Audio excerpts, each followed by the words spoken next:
ናርዶስ ሚዲያ ነው። ሁላችሁም እየገባችሁ እያያችሁ የሚጠቅማችሁ ነው። በተለይ ኦርቶዶክሳውያን እናንተ ስለሚመለከት እየገባችሁ ሰብስክራይብ እያደረጋችሁ ላይክ እያደረጋችሁ የደወል ምልክቷን ኦን እያደረጋችሁ ትቀጥላላችሁ ማለት ነው። ዛሬ ይዤላችሁ የመጣሁኝ የቅዳሴ ትርጉምና ስርዓት ነው። እንግዲህ በክፍል እየከፈል እናየዋለን። እግዚአብሔር እንደወደደና እግዚአብሔር እንደፈቀደ የቅዳሴን ስርዓቱንና ትርጉሙን በአግባብ እንረዳለን ብዬ አምናለሁ። ምክንያቱም ብዙ ጊዜ የምናጠፋው ብዙ ጊዜ የምንሳሳተው ብዙ ጊዜ ስህተት የምንፈጥረው ካለማወቅ የተነሳ ስለሆነ ሁሉንም ነገር አውቀን እንድንሄድ በማለት መሰረታዊ ሀሳብ አንስቻለሁ ማለት ነው። ውድ ቤተሰቦች በእርጋታ ሆናችሁ በደንብ ተከታትላችሁ ቪዲዮውን አይታችሁ እንደምትጠቀሙበት ተስፋ አደርጋለሁ። እግዚአብሔር ከሁላችን ጋር ይሁን። ወደ ሀሳቤ ልውሰዳችሁ። እንግዲህ ስርዓተ ቅዳሴ ወይም የቅዳሴ ስርዓት ሚል ነው መነሻ ርዕሳችን። ይህ ክፍል 1 ነው። በክፍል እየቆረጥ እናየዋለን ማለት ነው። እንግዲህ የመጀመሪያው ትርጉሙን ስርዓተ ቅዳሴ የሚለው ትርጉሙ ምንድን ነው? የስርዓተ ቅዳሴ ትርጉም ምን አይነት ትርጉም አለው የሚለውን በመጀመሪያ ጊዜ ማሳየት እፈልጋለሁ። እንግዲህ ስርዓት ማለት ሰራ ከሚለው የግዕዝ ግስ የወጣ ሲሆን ትርጉሙም ሕግ፣ ደንብ፣ አሰራር ማለት ነው። ትርጉሙም ሕግ፣ ደንብ፣ አሰራር፣ መርሃ ግብር ማለት ነው። ስርዓት ማለት ሕግ፣ ደንብ፣ አሰራርና መርሃ ግብር ማለት ነው። ስርዓት ማለት ደንብ ነው፣ ሕግ ነው፣ መርሃ ግብር ነው። ይያዛል፣ መርሃ ግብር ነው። ስለዚህ ስርዓት ማለት እሱ ነው። ሌላኛው ቅዳሴ ማለት ደግሞ ቀደሰ አመሰገነ ከሚለው የግዕዝ ግስ የወጣ ሲሆን የቃሉም ትርጉም መቀደስ፣ መባረክ፣ ማመስገን ማለት ነው። ስርዓተ ቅዳሴ ማለት የምስጋና ስርዓት፣ የምስጋና ደንብ፣ የምስጋና መርሃ ግብር ማለት ነው። የምስጋና መርሃ ግብር፣ የምስጋና ደንብ ማለት ነው። እንግዲህ እንደሚታወቀው የአንድ የቅዳሴ በ3 ሰዓት ወይም በ2 ሰዓት ተኩል የቅዳሴ ስርዓት ውስጥ ሶስት ነገሮች አሉት። ቅዳሴ 3 ነገሮች አሉት እና እስኪ በቅደም ተከተል ስናያቸው እንግዲህ በአጠቃላይ ስርዓተ ቅዳሴ የጸሎት ቁርባን ስርዓት ማለት ነው በ3 መንገድ ይከፈላል። የመጀመሪያው የቅዳሴ ዝግጅት ክፍል ወይም ግብዓተ መንጦላይት ወይም ስርዓተ ግብጽ ይባላል። የመጀመሪያው የዝግጅት ስርዓተ ግብጽ ግብዓተ መንጦላይት ይባላል። እንግዲህ በዚህ ዝግጅት ስንል ዲያቆኑ ለቅዳሴ የሚዘጋጅበት፣ ወይኑን የሚያዘጋጅበት፣ ህብስቱን የሚያዘጋጅበት ሰዓት ነው። የመጀመሪያው የዝግጅት ክፍል የምንለው። ሁለተኛው ግብዓተ መንጦላይት የምንለው ደግሞ ካህናት እና ዲያቆናት በዕለቱ የሚቀድሱት 5ቱ ቀዳሾች ማለት ነው ወደ ቤተልሔም ሂደው የተዘጋጀውን ወይንና የተዘጋጀውን ህብስት ወደ ቤተ መቅደስ መንጦላይቱን ለ2 ከፍተው ወደ ቤተ መቅደስ ገብተው ወደ ቤተ መቅደስ የሚገቡበት ይሄ ግብዓተ መንጦላይት ይባላል ማለት ነው። እንግዲህ የዝግጅት ክፍል የሚባለው በእነዚህ የቃለ እግዚአብሔር ውስጦች ያለ ነው። በእነዚህ የቃለ እግዚአብሔር ጊዜዎች አለ ነው። ሆየ በዝንቱ ልቡና ይለዋል። ወንድሜ ሆይ በንጹህ በቅዱስ ልቡና ከሚለው ይነሳና ምን ይላል መሰላችሁ? ሚመጠን ዛቲ ዕለት ግርምት፣ ይቺ ዕለት ምን የምታስፈራ ናት እስከሚለው ድረስ የዝግጅት ክፍል ይባላል። እንግዲህ የዝግጅት ክፍል ካህናቱ፣ ዲያቆናቱ፣ ዕጣኑ፣ ምኑ ምኑ ምኑ በቅዳሴ ላይ የሚካተቱ ነገሮች በሙሉ በእነዚህ ሰዓት ነው የሚዘጋጀው። ከነዚህ ውጭ ቅዳሴ ገብቶ ሌላ ነገር ማድረግ አይቻልም። ዝግጅቱ የሚያልቀው ሚመጠን ግርምት ዛቲ ዕለት ግርምት እስከሚለው ሰዓት ብቻ ነው። ይቺ ዕለት ምን የምታስፈራ ናት ይላል። እንግዲህ እንደሚታወቀው በትንቢተ ኢሳይያስ ምዕራፍ 6 ላይ እንድትጻፈው ምንድን ነው ያለው? በአመተ ሞተ ዖዝያን ንጉሥ ርኢክዎ ለእግዚአብሔር ዲበ መንበሩ ነዋህ። ዖዝያን በሞተበት ወራት እግዚአብሔርን ከፍ ባለ ዙፋን ላይ ተቀምጦ አየሁት። ኪሩቤል ወሱራፌል ይቀውሙ አውዶ። ሱራፌል ወኪሩቤል ይቀውሙ አውዶ። ሱራፌል ኪሩቤሉ በዛ ቁመው ዙረው ነበረ። በክለ ክነፊሆሙ ይከድኑ ገጾሙ ወበክሌ ክነፊሆሙ ይከድኑ እግሮሙ ወበክሌ ክነፊሆሙ ይሰሩ አንጻረ ህቡረ ወይብሉ ቅዱስ ቅዱስ። በሁለት ክንፋቸው ፊታቸውን፣ በሁለት ክንፋቸው እግራቸውን፣ በሁለት ክንፋቸው ይበራሉ ከአድማስ እስከ አድማስ። በሁለት ክንፋቸው ይሄዳሉ አለ ይላል ተርጓሚው። ቢሄዱ ቢሄዱ ቢወጡ ቢወጡ ቢወርዱ ቢወርዱ አንተ አይደረስብህም ሲሉ ነው። በሁለት ክንፋቸው ፊታቸውን ይጋርዳሉ አለ አንተን ማየት አይቻለንም ሲሉ ነው። ቅዱሳኑ መላእክቱ ናት። ይቺ ዕለት ምን የምታስፈራ ናት! የሚያመሰግኑበት ሰዓት ነው። ያ ሰዓት ቅዱሳኑ ፊታቸውን የሚጋርዱበት፣ እግራቸውን ይጋርዱታል። እግራቸውን መጋረድ ከአንተ ፊት ቁሞ አንተን ማመስገን፣ አንተን ስምህን መጥራት አይቻለንም ሲሉ እንዲህ ያደርግ። ስለዚህ ካህኑ ቅዳሴ በሚገባበት ሰዓት ምን ይላል? እንደነዚያ ልክ እንደ ቅዱሳኑ መላእክት ይቺ ዕለት ምን የምታስፈራ ናት ይላል። ታስፈራለች።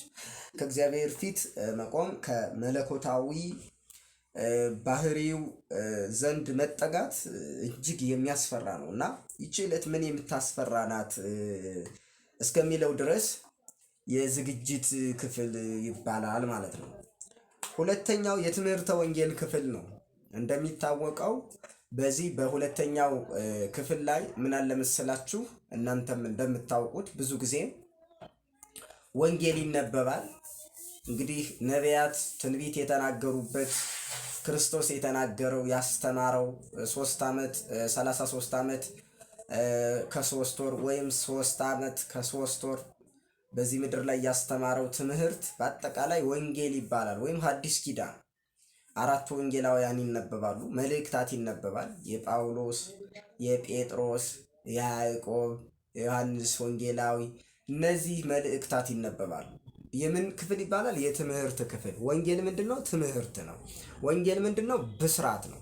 ክርስቶስ ተወለደ፣ ዲያብሎስ ተሻረ፣ እግዚአብሔር ወልደ እግዚአብሔር ነገሰ ብላ የምታስተምህር የሐዲስ ኪዳን ወንጌል በቅዳሴው መካከል ላይ ትነበባለች። እሱ ምን ይባላል? የትምህርት ክፍል ይባላል፣ ወይም የትምህርት ጊዜ ይባላል። ሰው የሚማርበት ቅዳሴ ሲያስቀድስ የዝግጅቱ ክፍል እንዳለቀ ወንጌሉ ይነበባል። ወንጌሉ ሲነበብ ምን ይላል? ምዕመናኑ ይማራሉ። ህድግዎ መንንዎ ለዛ ዓለም፣ ይህንን ዓለም ተዉት የሚለውን ኃይለ ቃል ሲሰሙ እጅግ የሆነውን ትምህርት ይማራሉ ማለት ነው። በዚህ ሰዓት ትምህርት እውነትም ወንጌሉ ተተርጉሞ ትምህርትም ነበረ። አሁን ምዕመናኑ ስልቹ እየሆነ ከጊዜም ከምንም አንጻር ስለቀረ ነው እንጂ ቅዳሴ መካከል ላይ ትምህርት አለ። አውደ ምሕረት የምንማረው ትምህርት ቅዳሴ ላይ መማር የነበረብን ነው፣ ሌላ አይደለም። እና የትምህርት ክፍል ይባላል። ሶስተኛው ደግሞ የፍሬ ቅዳሴ ክፍለ ጊዜ፣ ፍሬ ቅዳሴ ክፍለ ጊዜ። በዚህ ሰዓት ምን ብሎ ይጸልያል ካህኑ? ምን ብሎ ይጸልያል መሰላችሁ? ሀበነ ንበር በዘዚአከ መንፈስ ቅዱስ፣ የባህሪ ሕይወት መንፈስ ቅዱስን ሰደ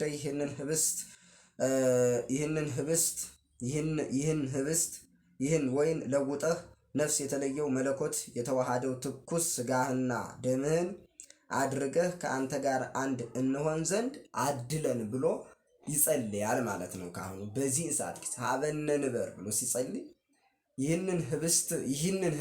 ይህንን ወይን ወደ ስጋነት መለኮት የተዋሃደው ነፍስ የተለየው የጌታና ስጋና ደም አሁን ቤተ ክርስቲያን ስጋና ደሙን ስታቀብል ነፍስ የተለየው መለኮት የተዋሃደው መለኮት ያልተለየው ነፍስ የተለየው ስጋና ደሙን ታቀብላለች።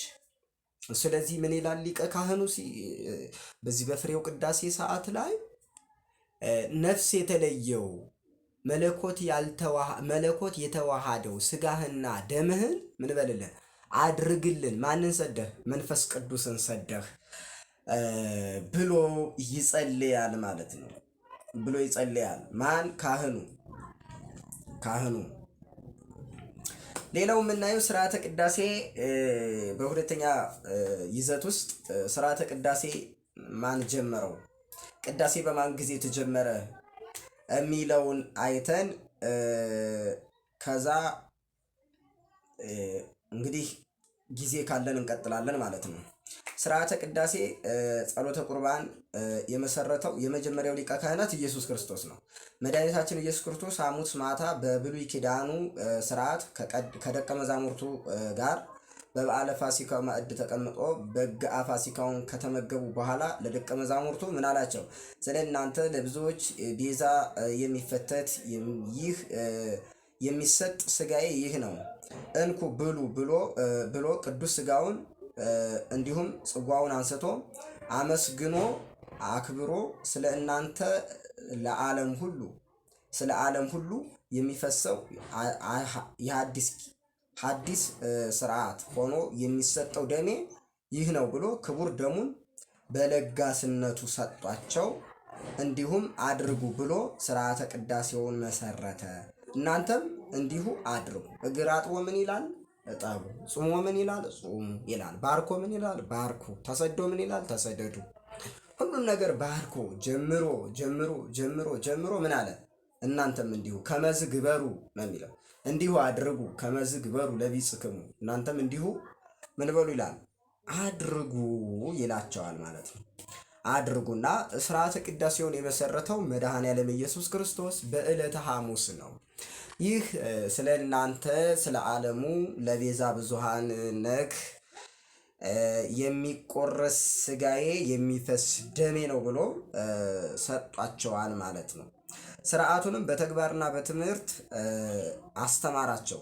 ጸሎተ ቁርባንን አከናወነ። ማቴዎስ ወንጌል ምዕራፍ 26 ቁጥር 26 እስከ 28፣ ማርቆስ 14 ከቁጥር 17 እስከ 25፣ ሉቃስ 22 ቁጥር 14 እስከ 38፣ ዮሐንስ 6 ቁጥር 56 እስከ 59፣ አንደኛ ቆሮንቶስ 11 ቁጥር 23 እስከ 26 ጀምራችሁ ብታነቡ እነዚህ የመጽሐፍ ቅዱስ ክፍሎች በደንብ አድርገው ጌታ ስጋና ደሙን እንዴት እንደመሰረተ እንዴት ቅዳሴውን እንዴት እንደጀመረው በደንብ አድርጎ ያሳያል ማለት ነው። ስለዚህ ቅዳሴ በማን ጊዜ ተጀመረ ብለን ጥያቄ ስንጠይቅ ማን ጀመረው ብለን ስንጠይቅ ቅዳሴውን የጀመረው መድኃኔዓለም ኢየሱስ ክርስቶስ ነው። ስርዓተ ቅዳሴውን ነው። ከዚያ በፊት ምስጋና የለም ማለት አይደለም። እሱን እንመጣበታለን እና ስርዓተ ቅዳሴውን የጀመረው ኢየሱስ ክርስቶስ ነው። የመጀመሪያዎቹ አስቀዳሾችና ቆራቢዎች እነማን ናቸው ወደሚል ሀሳብ ልውሰዳችሁ። እንግዲህ አጠር እያደረኩት ነው የሚሄደው። የመጀመሪያዎቹ አስቀዳሾች እነማን ናቸው?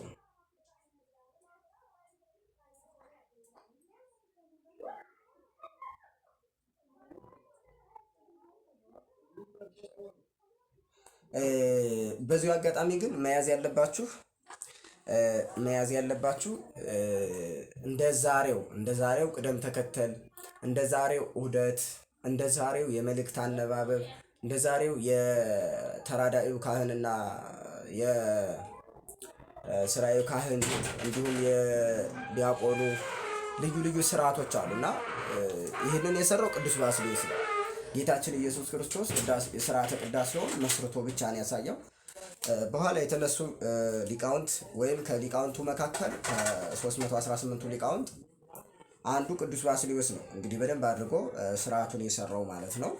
እሱን በደንብ አድርጋችሁ ልትይዙ ይገባል። እንግዲህ ዛሬ ዑደት ኢየሱስ ክርስቶስ ያልጀመረው ዑደት መቼ ከየት መጣ ብላችሁ እንዳታስቡ ማለት ነው። እና የመጀመሪያዎቹ አስቀዳሾች እነማን ናቸው? እነማን ነበሩ? ቆራቢዎችስ ወደሚል ሀሳብ ለውሰዳችሁ።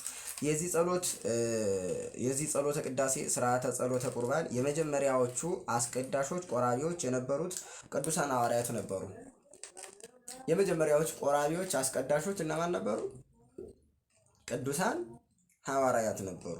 ጌታ የጸሎተ ቁርባኑ ሰዓት በደረሰ ጊዜ ጸሎተ ቅዳሴውን ለማከናወን ከ12ቱ ሐዋርያት ጋር በማዕድ ተቀመጠ ይላል የሉቃስ ወንጌል ምዕራፍ 22 ቁጥር 14 ላይ ስትመለከቱ። ደቀ መዛሙርቱ ስርዓተ ቅዳሴውን አስቀድሰው ቅዱስ ቁርባንን ከተቀበሉ በኋላ ለቅዱስ